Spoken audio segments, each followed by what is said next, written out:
பற்றி பார்ப்பதற்கு முன்னாடி பொதுவாக குர்ஆன் தஃப்சீர் ஏன் தேவை, அதற்கான காரணங்கள் என்ன அப்படிங்கிறத முதல்ல கொஞ்சம் சுருக்கமாக பார்ப்போம்.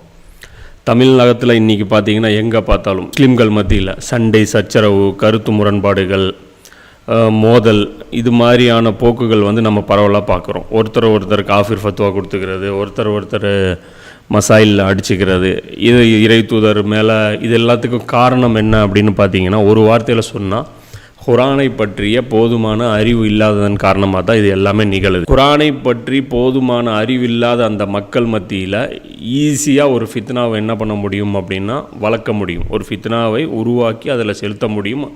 எளிதாக மக்கள் அதற்கு பலியாடாயிருவாங்க. அதனால தான் நபி ஸல்லல்லாஹு அலைஹி வஸல்லம் அவர்கள் எப்போவுமே குர்ஆனுக்கு முன்னுரிமை கொடுக்கக்கூடியவங்களாக இருந்தாங்க. அதனால் பார்த்திங்கன்னா மக்கா வாழ்க்கையில் கூட பார்த்திங்கன்னா முதல்ல ஹதீஸை எழுதுவதற்கு கூட நபி ஸல்லல்லாஹு அலைஹி வஸல்லம் அவர்கள் தடை செஞ்சுருந்தாங்க.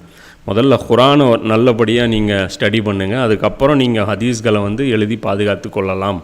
அதை ரெண்டும் பிரித்து பார்க்கக்கூடிய அளவுக்கு உங்களுக்கு அந்த வித்தியாசம் தெரிகிற அளவுக்கு ஒரு காலகட்டம் வரட்டும், அதுக்கப்புறம் ஒரு ஹதீஸ்களை நீங்கள் எழுதுங்க அப்படின்னு நபி ஸல்லல்லாஹு அலைஹி வஸல்லம் அவங்க சொன்னாங்க. இப்போ இன்றைக்கி பார்த்தீங்க அப்படின்னா மசாயில்களில் பேசுகிறவங்களா இருக்கட்டும், நேரடியாக சில விவாதங்களில் ஈடுபடக்கூடியவங்க எல்லாருமே பார்த்திங்கன்னா அவங்க பண்ணுறக்கூடிய முதல் தவறு என்னன்னு பார்த்தீங்கன்னா, குர்ஆனில் அவங்களுக்கு போதுமான அறிவு இருக்கிறதில்ல. அதனால் மசாயில் ஏதோ ஒரு சில விஷயங்கள் மசாயில்கள் மட்டும் தெரிஞ்சு வச்சுக்கிட்டு அதில் சண்டை சச்சரவு பண்ணுறாங்க. குர்ஆனை பற்றி ஒரு ஆழமான புரிதல் ஒரு முஸ்லீமுக்கு இருந்தது அப்படின்னா அவங்க நடந்து கொள்ளக்கூடிய விதமே வேறு மாதிரி இருக்கும்.